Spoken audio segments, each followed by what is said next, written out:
Thank you. Well, welcome everyone. Thank you for joining us today. As she just noted, please go ahead and enter your questions into the Q&A and we will answer those at the end of the presentation. Again, my name is Lauren Dubell and I am an associate professor and librarian at Lone Star College, Montgomery.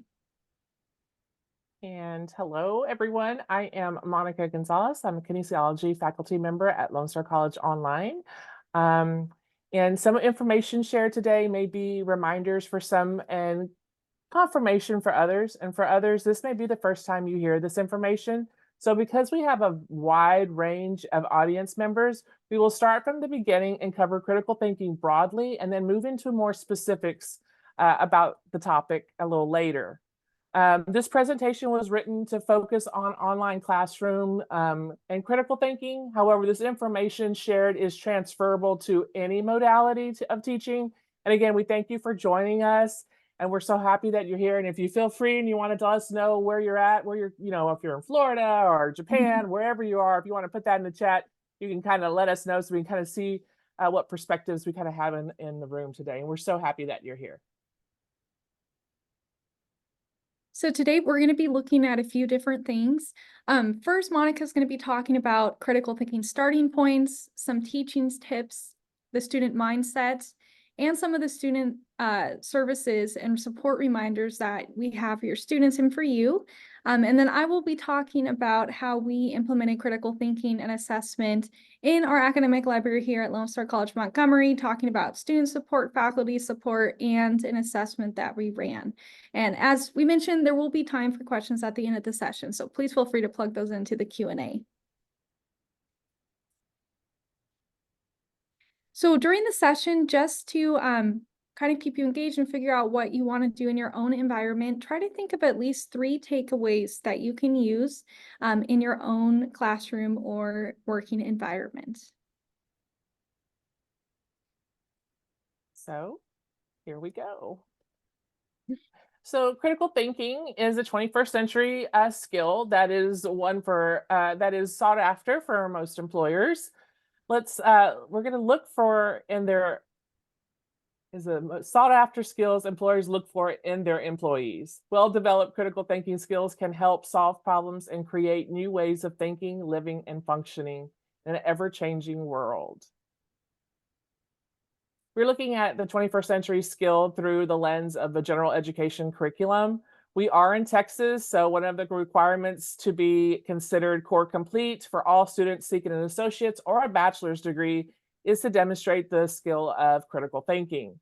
Critical thinking is a core objective written within the Texas core curriculum. The state defines this objective as creative thinking, innovation, inquiry, analysis, evaluation, and synthesis of information. In Texas, all classrooms identified within the core curriculum are required to teach the skill of critical thinking. And so we're just going to kind of go over a few steps to get going that we can incorporate critical thinking skills into the classroom. So step 1, it's pretty critical actually, is to understand this the skill better, is to know what your institution defines critical thinking as. So what is the definition from your college or university starting point? So that's the starting point for the teaching and the planning piece. So understanding what your higher education facility is actually doing with critical thinking. What is that definition? After we review what critical thinking means at your institution, the next step is to review your content and coursework to see where this objective is being taught within your lessons. And you can do that because kind of step 2 is extended by looking at the course content and the coursework and the student learning outcomes. Some institutions may call this learning by the term learning objectives. For this presentation, we will refer to course learning level by the term student learning outcomes, or SLOs. By reviewing these objectives, professors can identify where within their course content course learning is happening, and more specifically, where the skill of critical thinking is being taught. And so, for example, review the student learning outcomes for the course and check the action verbs to see what the outcome asks the students to demonstrate, whether they're evaluating, analyzing, synthesizing, creating, like, what are they doing? What are they asking them to do within your outcomes? After the professor identifies where and what critical thinking skills are being taught, the step 3 would be, how is critical thinking being taught within the course? So now it's kind of a reflection piece. So in step 3, we're checking for critical thinking within our course, and there's some questions that you can reflect upon. And I don't know if many of you went to the keynote speaker this morning, but he was asking about reflection, and this is something that you can even do in your classroom, which is actually kind of reflect where the course content aligns with the outcomes identified. And if you're already doing this, is that confirmation piece where you're just getting confirmation on what you're doing and how are they being assessed, what lead up and teaching learning is planned to help support this teaching and learning of the critical thinking skills. So there's kind of like there are more questions you can reflect upon, but those kind of are the big 3 kind of highlights there. To deepen the understanding of how students are learning this content and the skill of critical thinking, a suggestion is to review student coursework from the past semesters. Check to see if you can see the college's definition of critical thinking within the assignments, project, group observations, examinations, or whatever you're using to teach student learning outcome of critical thinking skills. If there are assessments attached to this learning, is the college's definition of critical thinking evident within the assignments? Can you see the critical thinking in the coursework? Making student learning evident to you and to others is crucial for teaching critical thinking skills. It is how professors can gauge the learning and produce recommendations for improving student learning for other educational stakeholders. It can even help validate the importance of higher education. Some entities are trying to devalue higher education institutions and say degrees can be barriers in the workforce. For example, tear the paper ceiling. And there should be a link going to that in chat if you haven't heard about that yet. And long story short, it's basically saying folks in the workplace actually hit a barrier where they cannot excel in their occupation because they don't have a degree. So there are people saying that maybe we don't need this. And if you like to explore more, I believe you have a chat link. You can do that on another, extra time, more to learn. As educators, we must ensure that students learn critical thinking skills and are aware of this learning. Moreover, the student learning is evident in the coursework and if necessary can support stakeholders who may need this information for the sake of higher education learning institutions. The best way to describe this is basically a math professor when they say, show your work. They say, ask the students to write their steps out to solve the math problem. So even if the students get the problem wrong, the professor can go back, look at the steps and see where they can help the student and support their learning. Similarly, the coursework reviewed from a prior semester should help professors determine how their students are learning critical thinking skills and what can be done to support their learning. If you're unable to see the learning within the coursework, that's okay. Upon reflection, if the learning is hard to see, then a suggestion is to consider how the coursework can be tweaked to incorporate critical thinking learning skills so that it is evident. Learning is messy, so finding points within the course content where you look for critical thinking learning will help strengthen critical thinking teaching and learning over time. You can see where students are within the course content during the semester and what can be improved for the next semester to help teach these skills and continuously improve learning in subsequent semesters. So we kind of went over their very opening steps for critical thinking. So now we're going to give you some teaching tips with critical thinking.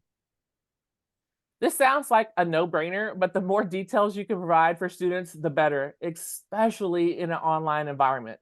In an online environment, the professor does not get the luxury of seeing the student's body language as they read through the assignment or material.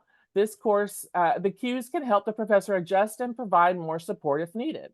In the online classroom, this is not the case. Therefore, the professor must assume the student requires more help in understanding the assignment, question, prompt, or activity being asked and must forward think what else can be done to support student understanding.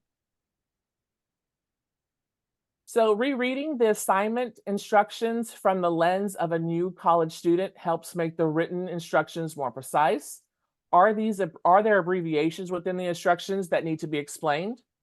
Or are there instructions asking the students to use resources that require more support to access? If so, create the additional resource to support the students and guide them to the extra help needed. Another idea is to create support video that walks students through the steps of the activity or assignment. If creating a video, remember that it must be closed captioned or at least a transcript provided. Another tip is to reread the assignment, checking for those action words. What are the students being asked to demonstrate after they finish the coursework? Are the action words clear to the student? And from the teaching and learning standpoint, will the instructions produce the student content intended? For example, if the assignment said to analyze data from the Centers of Disease Control and Prevention's website to the classroom data set, is this clear to the students what they are being asked to do? If the instructional wording were changed to compare the data from the disease control and prevention's website to the classroom's data set and determine if there are any trends, would this help the students? So just a small tweak there. Changing the word from analysis to comparing that data and then asking for trends. When I first used this instruction similar to this example, I asked students to analyze the data sets. Most students wrote what the graph showed and did not interpret the data. However, after making minor adjustments to the instructional wording, like what was just shared, students' performance in analyzing the data improved, and it went from simply restating what was shared to comparing the two data sets to determine if there were trends. And you can see it in the work. So that's part of that piece where you could actually see the growth.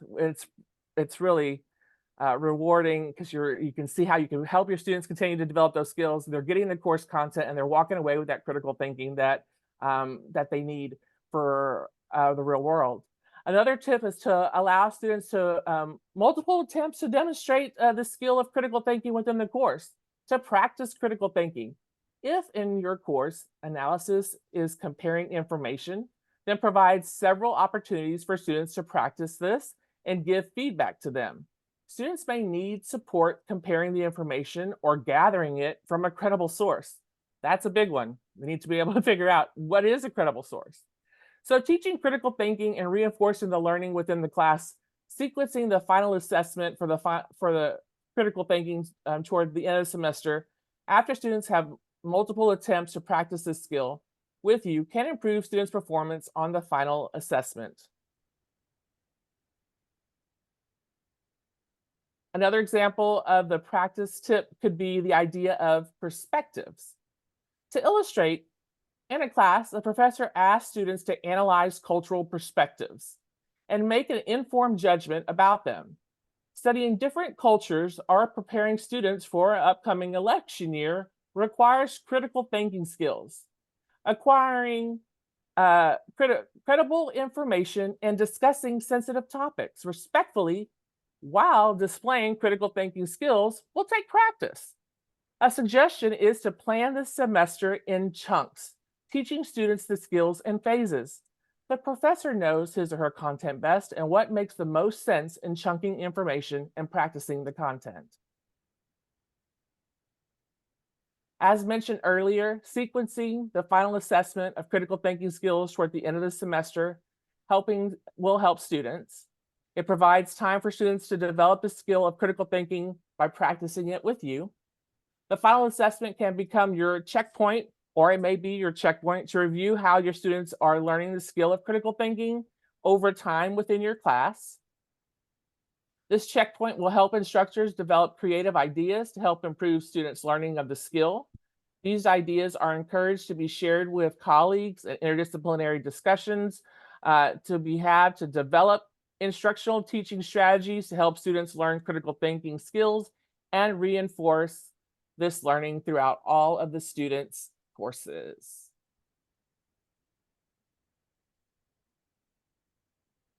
Critical thinking teaching tips just explained from writing detailed instructions, creating additional support resources, practice and sequences of skills, assessments strategically placed within the course to check for learning are all great. to help enhance the learning for students, but there's one critical piece to the puzzle that we have not, that must be included to ensure learning happens, and that's the student. We can prepare and be ready with a plan for semester, but ensuring we account for the student's mindset is vital to teaching and learning critical thinking skills online or in any modality.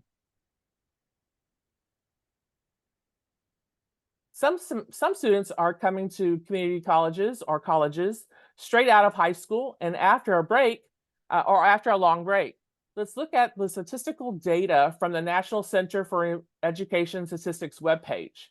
There are some characteristics we can know about students, and this information can affect the student's mindset and can impact learning. So this data is, there's a little cautionary tale, so there is a caution label there, but underneath it you can see it.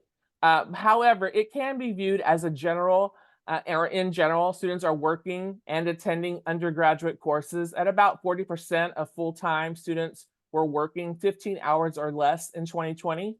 In the same year, about 74% of part-time students were working 40 hours or less per week. So this just is a confirmation that students are working and going to school. We're looking at full-time. The data is defined at 12 credit hours or more. So here we have 79% of full-time students attending a 2-year degree granting post-secondary institution as of fall 2021 are under the age of 29. If it's a 4-year university that you're at, it's 91% of students that are under the age of 25. Because I know our audience members have broadened, so it may not be a community college, maybe you're at a university. And so that's 91% of those students are actually 25%. Same thing here, 64% of part-time students attending a 2-year degree granting institution are under the age of 25. Part-time data is defined as less than 12 hours. If you're at a 4-year university, that is actually 62% of students are under the age of 25 and a part-time students. So they're working, they're part-time.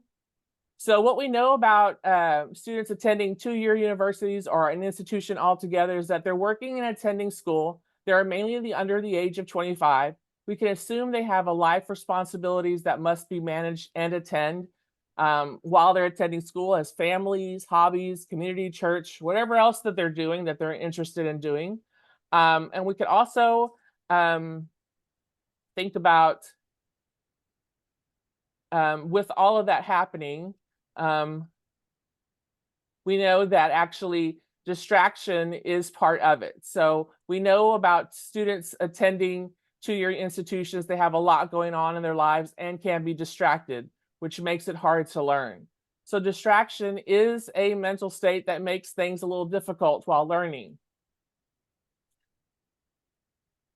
And so to kind of help hone this in for you all, there's going to be a little activity that we'll do for this. And it's going to take some cooperation from you all because it might be just a little bit. So to illustrate what the vision, so we're going to illustrate a little focus activity. And so what you're about to do is wherever you are, you can it'll be a little silent for a moment. Which to me is normal because I don't get to see anyone. So it's a little, it's silent over here. But anyways, you're going to be looking at the screen and it's what do you see? So you're going to be thinking, you can put it in the chat. Love to have it in the chat so that we can see what you see and kind of help with the activity. If you don't want to chat it and you just want to reflect it, that's fine. Just kind of to yourself. Wherever you are, thinking, what do you see? If you're on a small device, kind of like what's on the screen, and it's actually kind of hard to see, Lauren's actually going to put some description of the images in the chat too. So you can either read it, or you can look at it however you'd like to do it. But want you to, what do you see? And love to see what do you see. And if you're ready, here we go.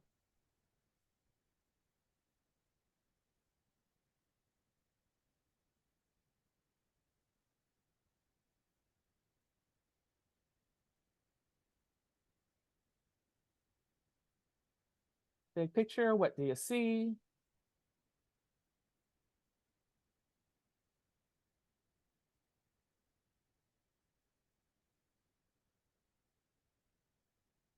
All right. Same thing. I don't know what's happening on the other end of things, so let me know if I'm moving too fast or too slow, Lauren. You're doing good. We have Okay. some people responding too, which is awesome.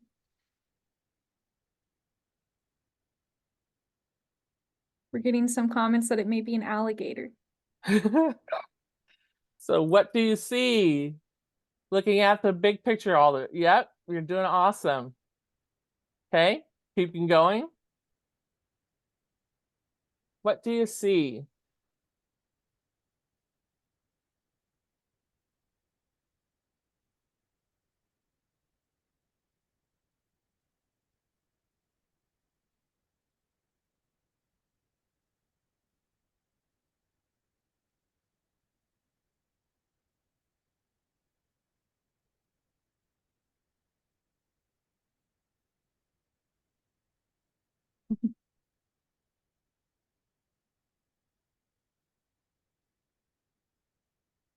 And I think this is going to be a like a before and after scene. So before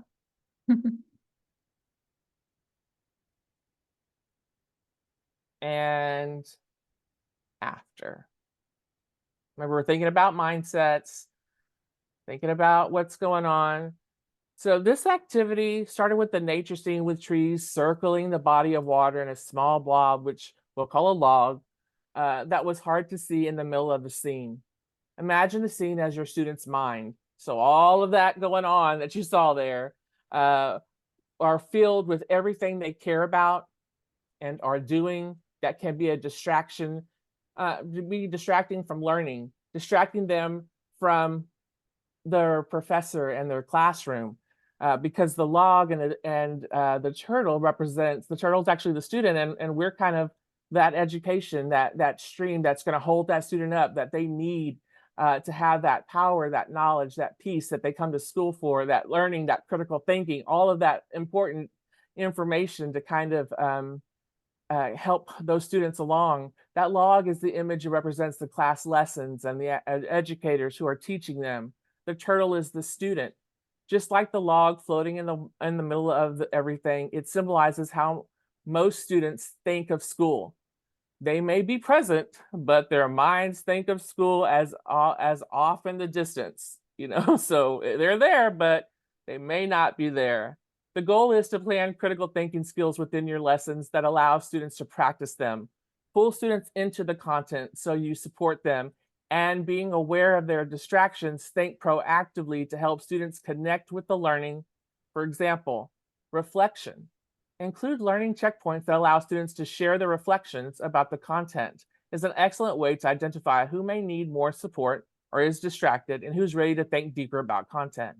We want to support students to have confidence in their skills so they can be proactive in society. Using the turtle analogy, sticking their necks out to help students problem solve, how they can positively contribute to an ever-changing world. We know that students have a lot going on in their lives, plus school. Online students select this modality because they need flexibility of the online classes to work within their schedules. However, because most online students at a 2-year or at any university are under the age of 25, they may require more time to prepare for online learning and need support with grace. The grace to make mistakes, like missing an assignment submission with a teachable moment opportunity. Also, the constant reminder that they are not alone, that there are other resources that are available to them. And I am, because of the way that I'm sharing, I'm not quite sure if Lauren's already kind of shared with you the link for just a couple of more resources. That population is actually, the age group is, according to the World Health Organization, is that's the 4th leading cause of death among that age group is suicide. And so there's some, not only are they distracted from learning, there's also a lot of other mental health and things that are happening with them that we should also be aware of. And if you would like to learn more about it, that's kind of what those and if you're already aware of it, you could just use that as an additional resource. And I believe they're already in the chat. So remember, we are not alone in the online environment. Student services are available and can help students cut the distractions to focus on learning. Next, we will go over a few student services that may be available at your college and are ready to support students.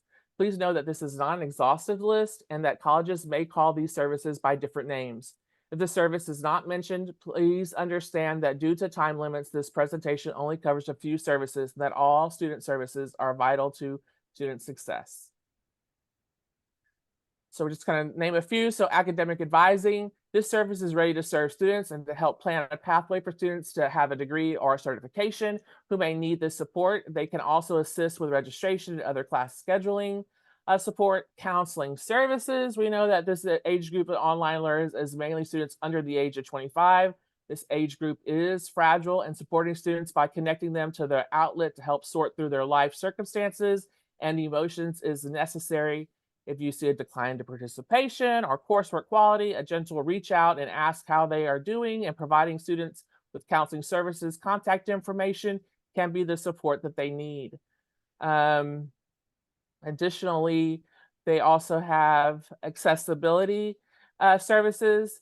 They may be required as they might be as their accessibility services may not be required as much in an online environment, and that's because most of our content's already accessible.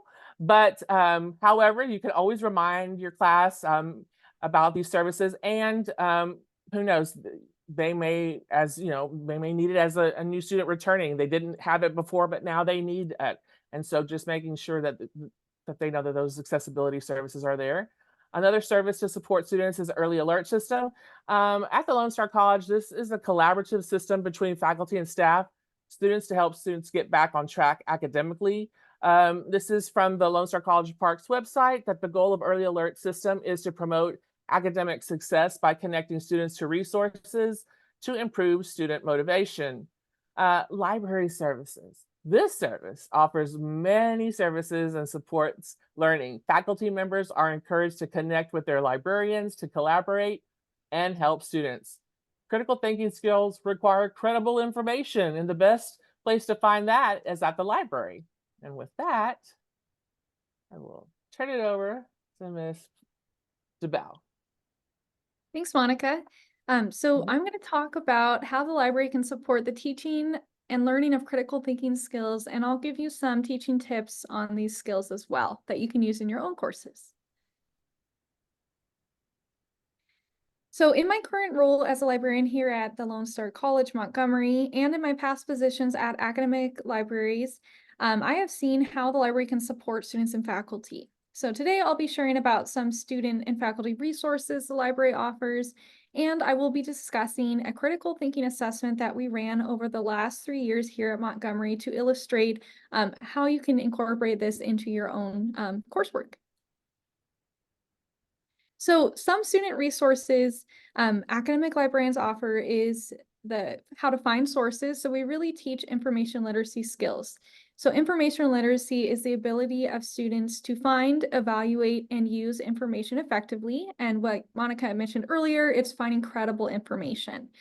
So we help students both in instruction sessions with faculty in their classrooms, in our own credit courses that we offer at some institutions, and just through research appointments with students one-on-one, how to find sources, how to evaluate those sources to make sure they fit with the assignment and they're credible, and how to cite those sources to give credit to the original source. Librarians can also partner with faculty, either through assignment design. They'll sit down with a faculty member, help them incorporate critical thinking or information literacy, or they can partner with them in their courses. Like I mentioned, through the instruction sessions, we can come in and teach these skills to their students, and we provide assessments. So this could be one-on-one, this could be just something that we provide for faculty to use in their courses or in one of our librarian-led sessions. So the way that we academic librarians basically frame all of our instruction is through something called the Framework for Information Literacy. And this was developed by the American Library Association, the professional organization for librarians. As I mentioned earlier, information literacy is the framework used by academic librarians, and we're teaching students how to grow in their information literacy ability. So they may start off with not a lot of knowledge, but then over time they become more information literate.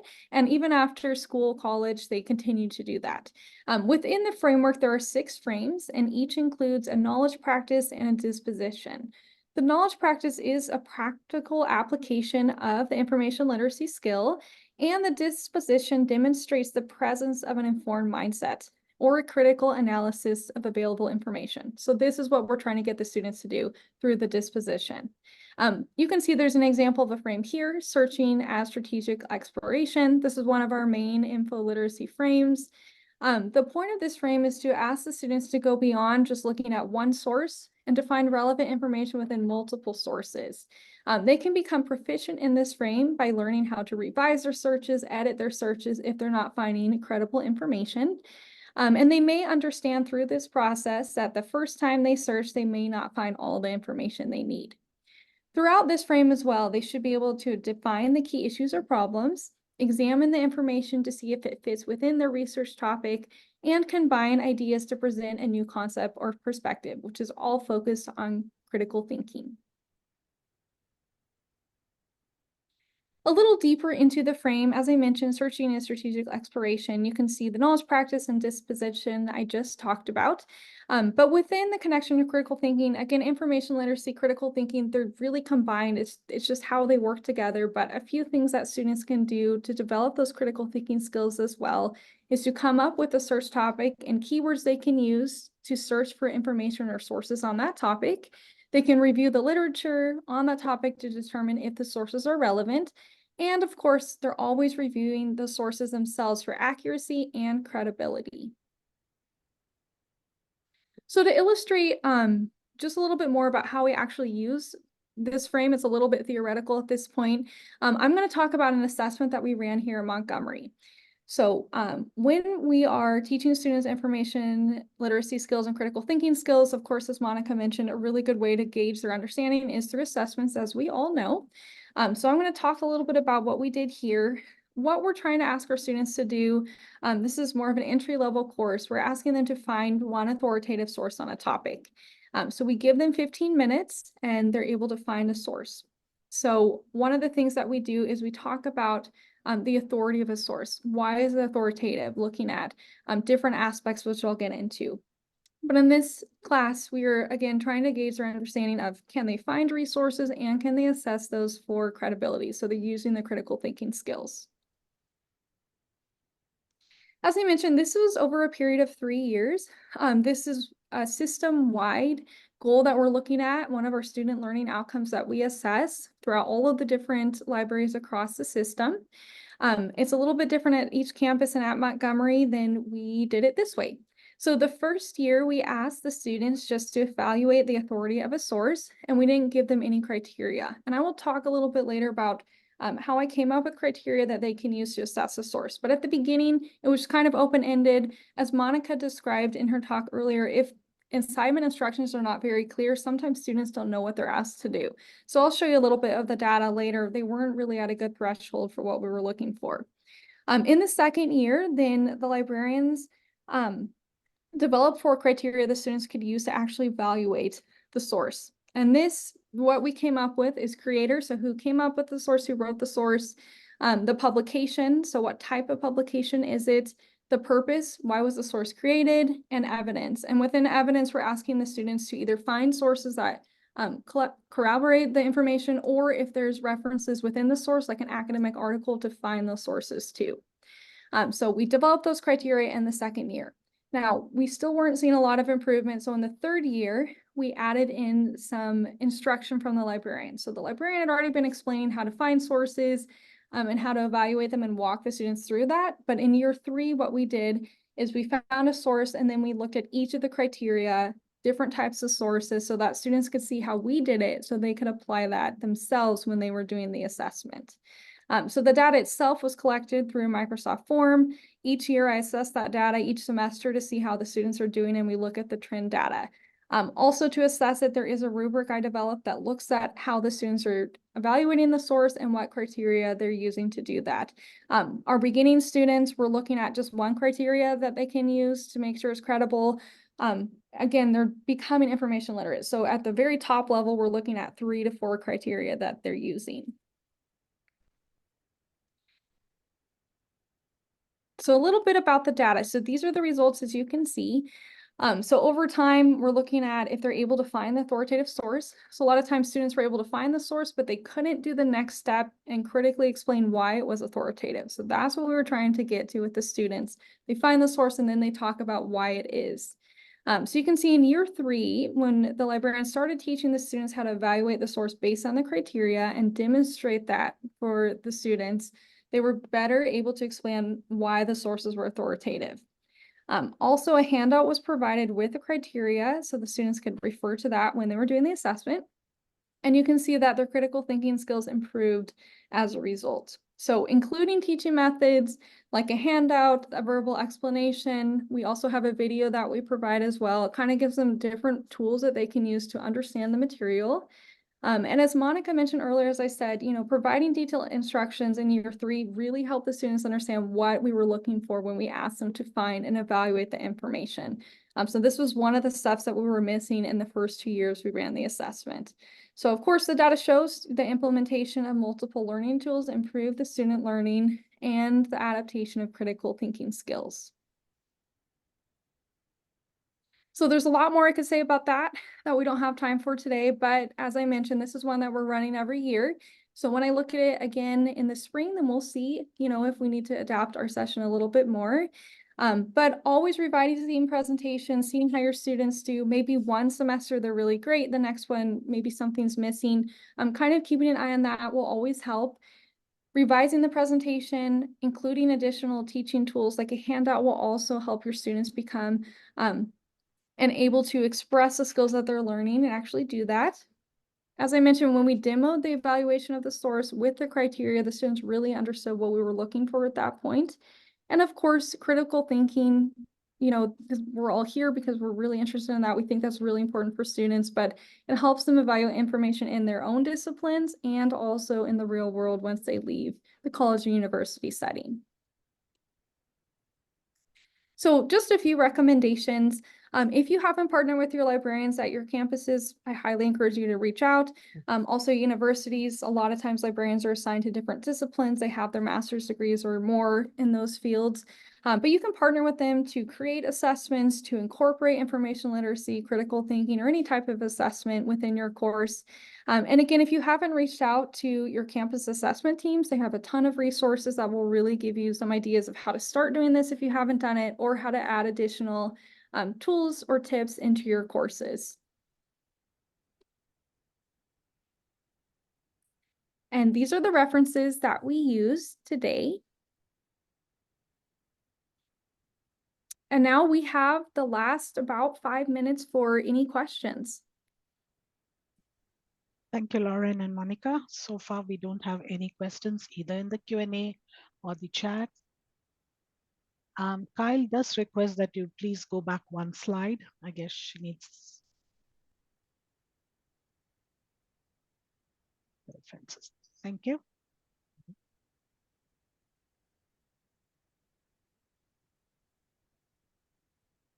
Thank you for the session, and I truly appreciate you putting in the accessibility features by describing the images. Thank you so much for that. All tag text in the descriptions.